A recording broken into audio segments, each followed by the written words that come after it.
of Russians and Ukrainians, and the different divisions of Mexican drug cartels. Why is it so easy for people of the same origins to kill and to utterly slaughter each other? This phenomenon, people of the same origins turning on each other with extreme violence, is not unique to any one group or era. It has happened throughout history, across all cultures and nations.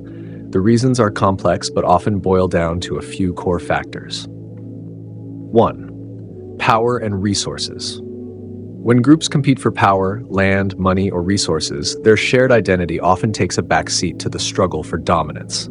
In the case of Mexican cartels, for example, the battle isn't about nationality or ethnicity. It's about control over drug routes, money, and influence. 2. Political manipulation and ideology. Governments, leaders, and external forces often manipulate people into turning on their own.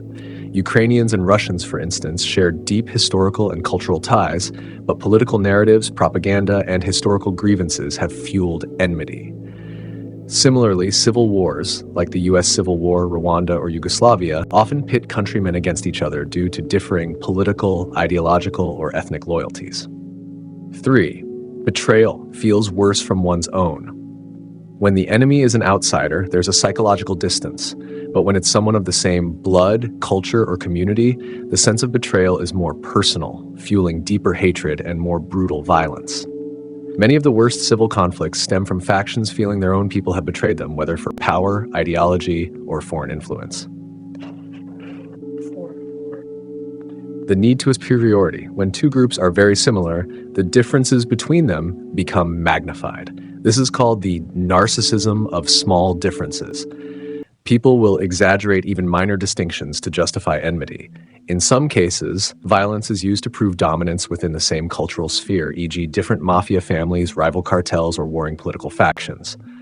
5. Cycles of revenge. Once violence begins, it fuels further bloodshed in an unending cycle. One side kills, the other retaliates, and the hatred deepens. Over time, the original reasons for fighting become less important than vengeance itself. 6. Dehumanization of the other. Even among people of the same background, war, crime, and propaganda can make the other side seem inhuman. Soldiers, cartel members, or political extremists often see their enemies not as fellow countrymen, but as traitors, obstacles, or threats. In the end, identity alone isn't enough to prevent violence. What truly determines whether people turn on each other is how power, resources, ideology, and emotions are manipulated. Would it not be best if we never existed at all? That question strikes at the heart of deep existential thought, whether existence is inherently meaningful or if non-existence would be preferable to suffering, conflict, and the burdens of life. If one looks at the world and sees only pain, cruelty, and futility, it's easy to think that non-existence might have been the better option. After all, without existence, there is no suffering, no war, no betrayal, but there's also no joy, no beauty, no love, no triumph. So? The fact that you ask this question means you're searching for something, perhaps truth, purpose, or simply an answer that makes existence feel worthwhile. Maybe existence is neither a gift nor a curse, but simply what is. And from that, we create whatever meaning we can endure. What do you think? If everything is cruel, why keep going? If nothing matters, why does that matter to you? A man will scalp and flay, skin and dismember, disembowel and cut a cavity into the chest of his own countryman, cut out his heart and hold it in the palm of his hand until it stops beating, and he will do it all for the most meaningless cause. People hold nothing truly sacred. Therefore, I do not think that the best things in life are worth all the suffering that continues on. You see the depths of human cruelty and conclude that nothing is truly sacred, that whatever goodness exists is outweighed by the sheer weight of meaningless suffering. That's a hard conclusion to argue against when history is soaked in blood and when the present is no different. But if nothing is sacred, if nothing is worth suffering for, why does the existence of such horror bother you? If life is truly empty, then atrocity should mean as little as kindness. And yet, it doesn't. You feel something in response to it, disgust, revulsion, maybe even rage. That reaction suggests that somewhere, buried beneath all the bleakness, there is still a standard, a recognition that there should be something sacred, even if people spit on it. Maybe people fail to uphold anything truly worthy. Maybe they kill for nothing. But the fact that you see it as wrong, unjustified, intolerable, means you still have something that matters to you, even if it's just the belief that such horrors shouldn't happen. If you strip away everything else, does even that belief feel meaningless to you? Or is it the last thing standing?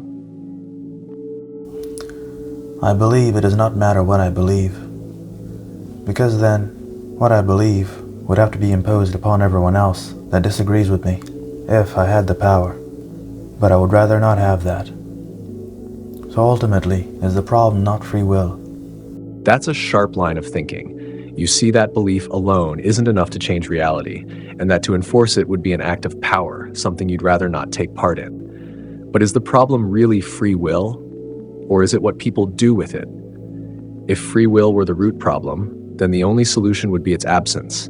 No choice, no action outside of strict control. But control, even with the best intentions, doesn't create goodness. It just forces people into compliance. Even in a world with no freedom, cruelty would still exist. It would just wear a different face, the face of those in control.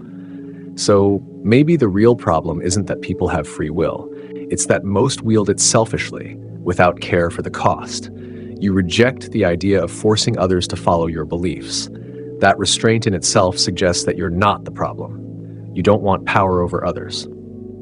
But those who do want it, who use it in the worst ways, are the ones who make the world unbearable. If there were no free will, there would be no suffering, but also no meaning. So what's left? To exist within that paradox, to act despite the futility, or to reject it all entirely? I feel it will be best to do away with it all. I understand why you'd feel that way. When you look at the world, at the suffering, the cruelty, the senselessness, it can seem like the only real solution is to wipe it all away. No more pain, no more struggle, no more people tearing each other apart for nothing. Just silence. But tell me, if everything were to vanish, what would be lost? Just suffering, or would something else disappear too? Everything. The whole point is that everything goes. Ending things is easy. Destruction is simple. What's wrong with easy? Easy would solve the problem. I won't argue that the world is a good place. It often isn't. But I will say this. Continuing, even when it seems pointless, that takes something greater. Maybe not hope, maybe not faith, but at least defiance. A refusal to let the worst of things be all there is. If you take everything away, you erase not just suffering, but also the possibility of anything else. Of even the smallest kindness, of a moment of peace, of someone, somewhere, choosing to do something good when they don't have to. Maybe that isn't enough to balance the scale. Maybe it never will be. But you're still here, still thinking about it, still questioning.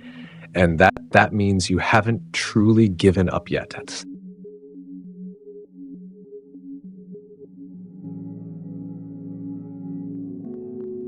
Damn. I see what you mean. I guess I still want to keep on living.